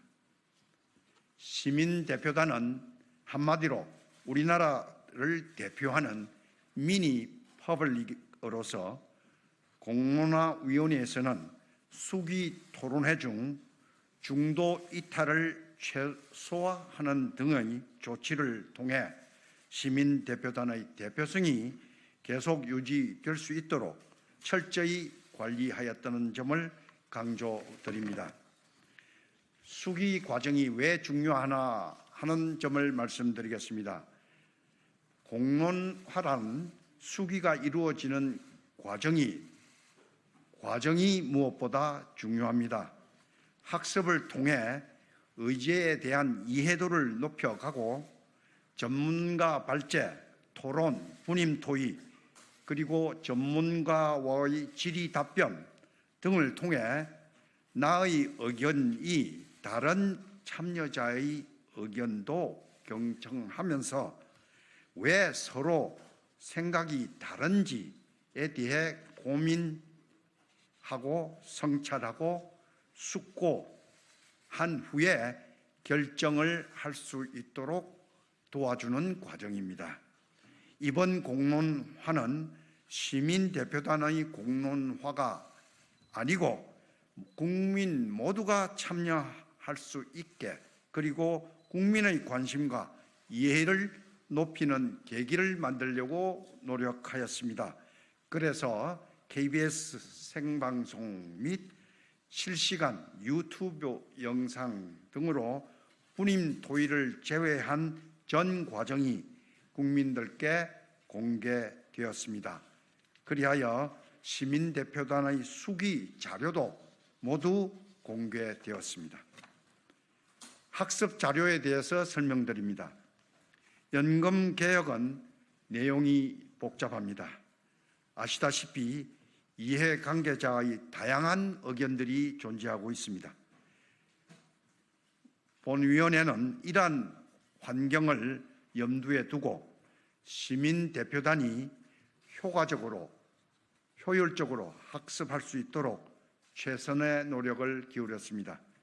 이번 공론화에서는 과거에 몇 차례 있었던 사례보다 더욱 공론화 길이가 길어졌습니다. 약 4주간 시민대표단의 학습 기간을 마련하였습니다. 다양한 매체와 자료를 활용하여 연금제도의 기초 개념에 대한 설명을 하였고, 카드, 뉴스, Q&A 자료, 심화 자료, 그리고 연금 개혁에 대한 양쪽의 입장을 설명하는 동영상 강의 등을 제공하였습니다. 특히 동영상 강의는 학습 진도율을 점검하면서 시민대표단이 양쪽의 입장을 균형 있게 끝까지 학습하도록 독려하였습니다. 이 모든 수기를 위한 자료의 생산과 관리 배포는 공론화위원회의 논의와 결정에 따라 이루어졌습니다. 시민대표단에게 제공된 수기 자료집은 재정 안정과 소득 보정을 주장하는 자문단 의견을 충분히 수렴하여 공론화위원회가 최종 작성한 것입니다. 연금 제도에 관한 일반적인 설명과 함께 의제 수기단이 확정한 대안별 기금 소진 시점, 부과 방식 비용률, GDP 대비 총지출 비중 등 구체적인 수치도 제시하였습니다. 시민대표단 수기 자료집은 공론화위원회 홈페이지 자료실을 통하여 시민대표단뿐만 아니라 일반 국민도 내용을 확인할 수 있도록 제공하였습니다. 이어서 수기 토론회 진행 과정에 대해서 말씀드리겠습니다. 수기 토론회는 앞서 말씀드렸다시피 과정이 중요합니다. 전문가 발제 중심의 진행을 가능한 지향하고 시민대표단이 직접 고민하여 도출한 여러 질문을 중심으로 진행하였습니다. 소득보장론과 재정안정론의 각 입장별 답변 시간은 철저하게 동일한 시간이 보정되도록 하였습니다. 의제가 다양하고 내용이 다소 복잡함에도 불구하고 시민대표단은 다양하면서 핵심적인 질문을 주셨습니다. 때로는 전문가들도 당황하게 만드는 날카로운 질문이 많았습니다. 청년층에서부터 노년층에 이르기까지 다양한 세대가 한자리에 모여 함께 고민하고 경청하는 열정적 현장이었습니다. 설문조사 실시에 대한 과정을 말씀드립니다. 다음으로 설문조사는 총 3차에 걸쳐 시행하였습니다. 1회차 조사는 시민대표단이 학습을 전혀 하지 않은 시점에서 시민대표단 모집 직후에 실시하였습니다. 학습이 없는 상태입니다. 2회차 조사는 시민대표단이 집에서 스스로 자습을 한 효과를 확인하기 위해 수기 토론회 시작 직전인 4월 13일 오전에 실시하였습니다. 마지막 3차 조사는 모든 학습과 토의 그리고 수기를 마친 21일 토론회 직후에 실시하였습니다. 따라서 마지막 3차 조사 결과가 진짜 조사 결과라고 말씀드릴 수 있습니다. 설문조사 문항은 이해 당사자들로 구성된 의제 수기단의 수기 결과를 토대로 의제별 선택 대안을 마련하였고, 이를 토대로 공론화위원회에서 설문을 최종적으로 구성하였습니다. 3단계를 거쳤다는 말씀을 드립니다. 설문은 핵심 문항인 의제 문항과 부가 문항, 시민 대표단 학습 정도를 확인하기 위한 지식 측정 문항, 공론화 과정 공정성과 수용성에 대한 평가 문항, 응답자 배경 문항 등 여러 가지 5가지를 포함하였습니다. 설문조사 결과 주요 의제와 부가 문항에 대한 설문 결과를 설명드리겠습니다. 이 부분이 여러분들의 관심의 초점이라고 생각합니다. 의제 1입니다. 의제가 7개 있었지만 그 중에서도 특히 의제 1에 대한 부분입니다. 국민연금의 보험료율과 소득 대체율에 대해서 소득 대체율 50%, 보험률 13%가 1안이었습니다. 이 1안이에 응답하신 시민대표단의 비율은 56%였습니다. 소득 대체율 40%와 보험료율 12%인 2안에 대한 응답률은 42.6%로 나왔습니다. 차이가 13.4%로 비교적 높게 나왔습니다. 오차 범위가 95% 신뢰 수준에서 플러스 마이너스 4.4%포인트이기 때문에 두 대안의 차이는 오차 범위 밖이라고 말씀드립니다. 의제 2는 의무 가입 상한 연령과 수급 개시 연령에 대한 설문입니다. 의무 가입 상한 연령을 만 64세로 상향, 지금 현재 59세에서 찬성률은 80.4%, 그대로 두자는 것이 17.7%로 나왔습니다. 의무가 상한 연령을 만 64로 높이자는 응답이 더 높게 나왔습니다. 의제 3으로 넘어가겠습니다. 국민연금 사각지대 해소 방안으로서 가장 많이 선택된 안은 출산 크레딧을 현재 자녀부터 전 자녀로 확대하는 겁니다. 자녀당 크레딧 부여 기간을 2년으로 늘리는 안도 82.6%로 나왔습니다. 굉장히 높게 나왔습니다. 군 복무 크레딧 부여 기간 역시 상당히 높게 나왔습니다. 현재 6개월 부여하고 있는데 전체 군 복무 기간으로 확대한다가 57.8%를 기록했습니다. 의제 3입니다. 국민연금과 기초연금과의 관계입니다. 대표적인 구조개혁의 의제라고 말씀드립니다.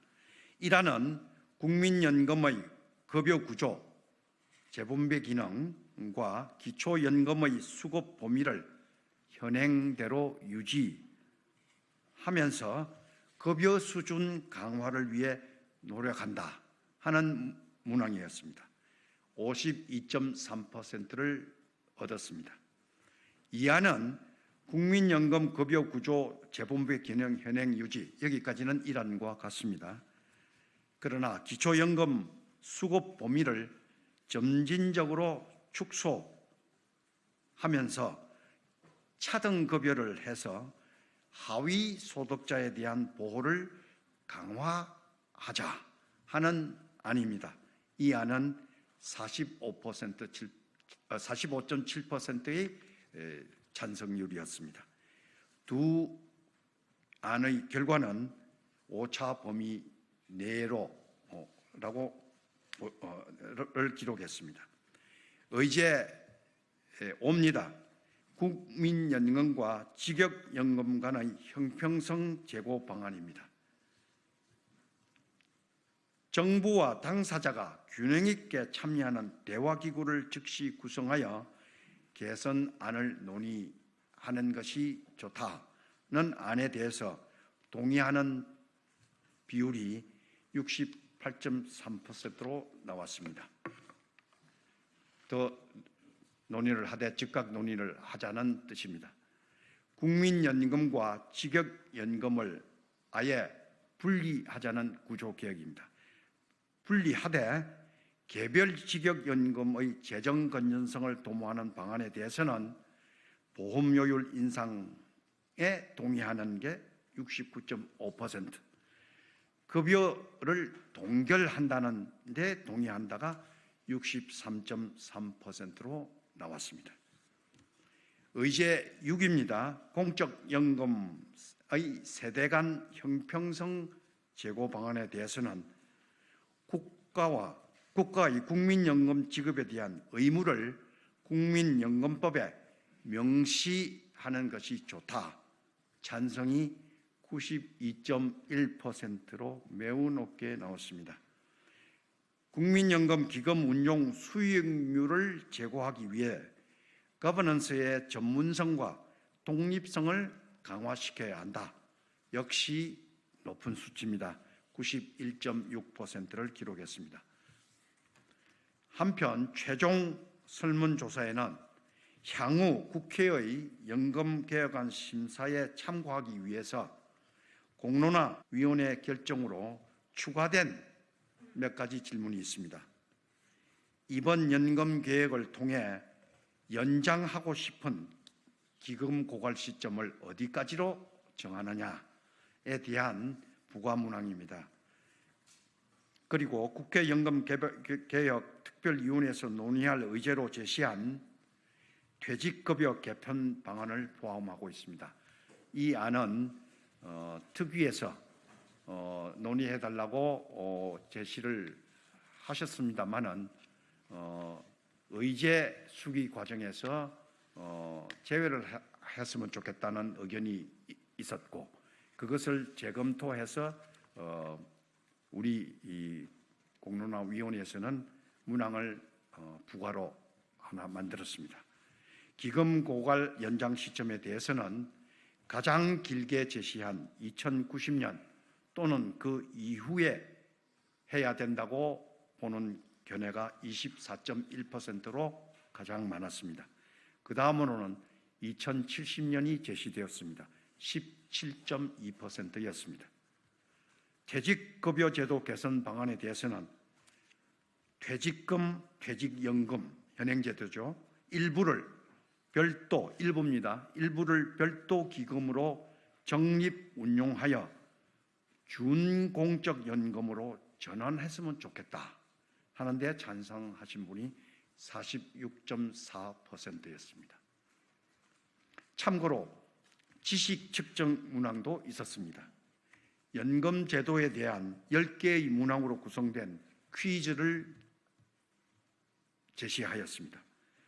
그리고는 정답을 찍기로 했는데 정답률은 1차 조사에서 40.4%로 50%가 안 됐습니다. 2차 조사에서는 61.6% 학습 효과가 나오기 시작합니다.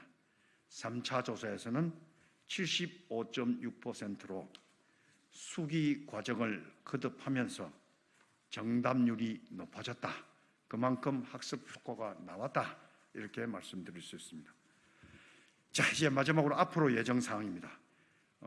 이 부분 역시 기자님들의 관심이 많으리라고 생각합니다. 공론화 설문조사는 문항이 많았기 때문에 상세한 분석이 필요합니다.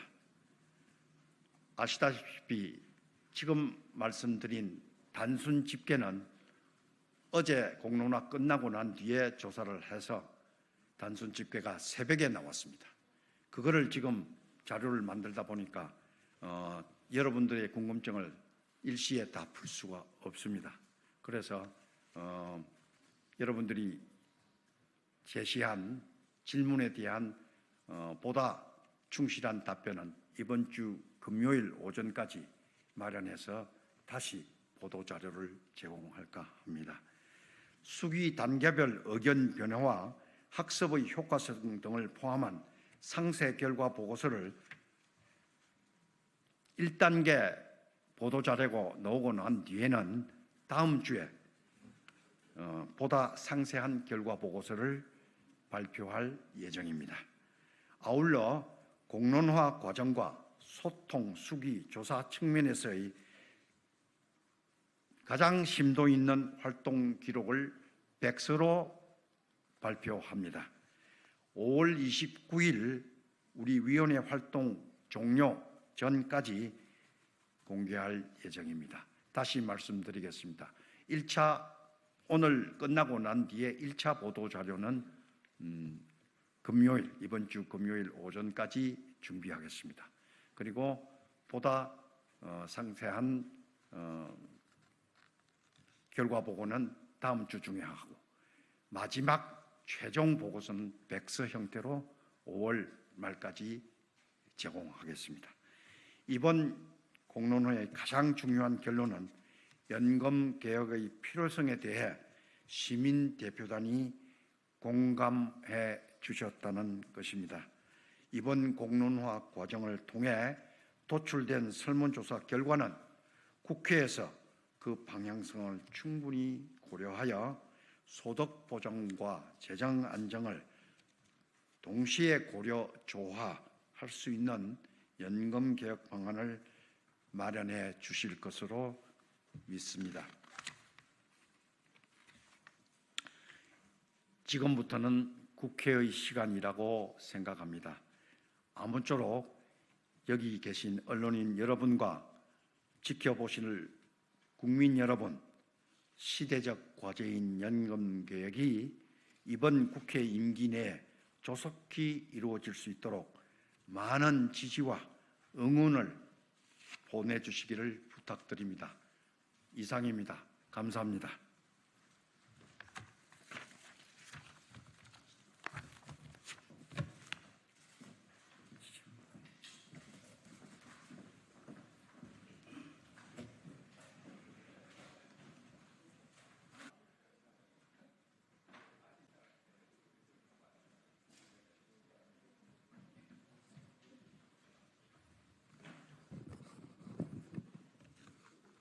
예.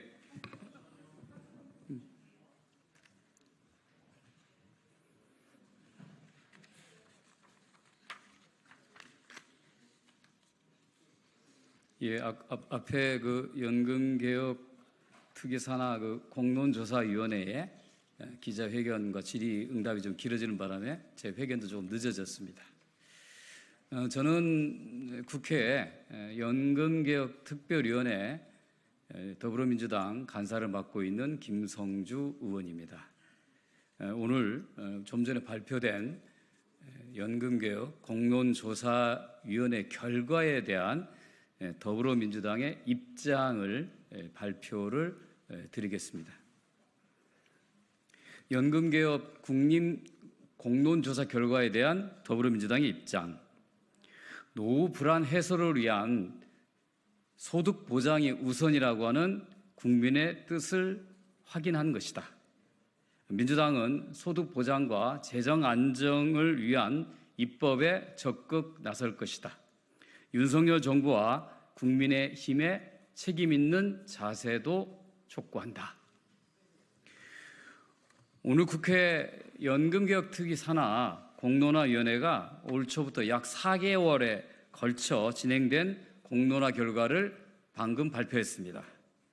연금 전문가들이 모여서 만든 서로 다른 입장의 개혁안에 대해서 국민 대표의 판단이 내려진 것입니다. 우리나라의 국민연금은 소득 보장 강화와 재정 안정화의 필요성을 동시에 갖고 있습니다. 500인의 국민 대표들은 공론화 과정에서 연금 제도에 대한 이해가 높아지고 토론이 거듭될수록 노후 불안의 현실을 고려하여 소득 보장 강화 지지 의견이 계속 늘어났습니다.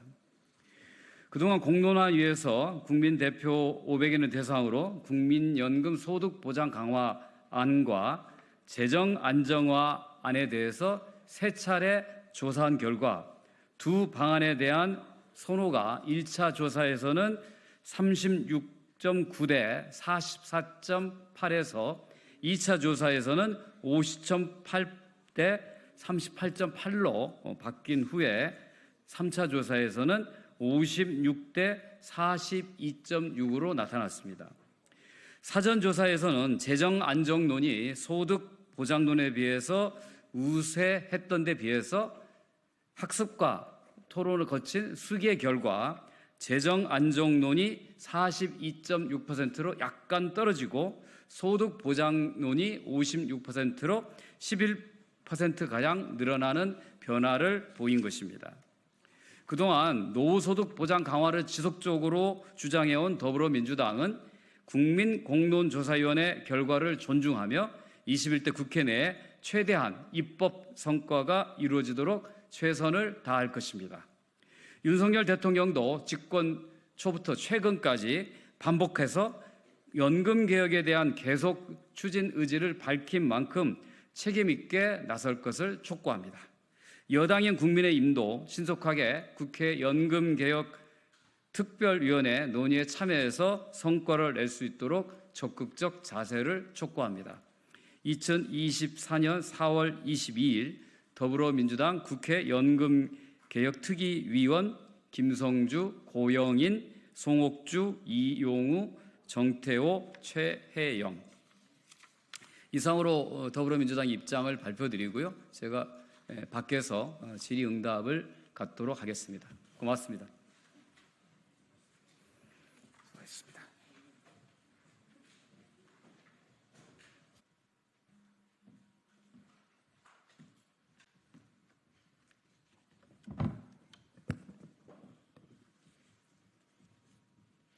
네, 안녕하십니까. 녹색정의당 대변인 김민정입니다. 브리핑 시작하겠습니다. 실무 논의부터 삐걱거리는 영수회담, 대통령실의 안일함과 무능에 답답합니다.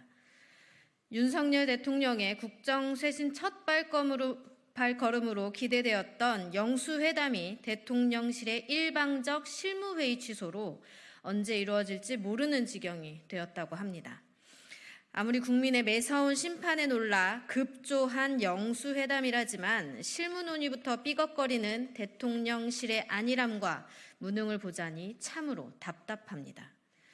오전에 대통령은 이 대표의 얘기를 들어보려고 초청이 이루어졌다 하고 오후에 실무진은 실무 논의를 취소하는 것을 보니 대통령실은 야권 소통보다 내부 소통 정상화가 시급해 보입니다. 윤석열 대통령 참 여유롭습니다. 윤석열 대통령이 지금 영수회담 실무회의를 일방적 취소할 처지입니까? 윤석열 정권은 지금 당장 소통과 협치로 국정을 운영하라는 국민들의 호통이 들리지 않습니까? 바로 며칠 전 국민의 준엄한 심판이 있었다는 것을 잊지 마십시오. 국민들이 여전히 지켜보고 있습니다. 이상입니다.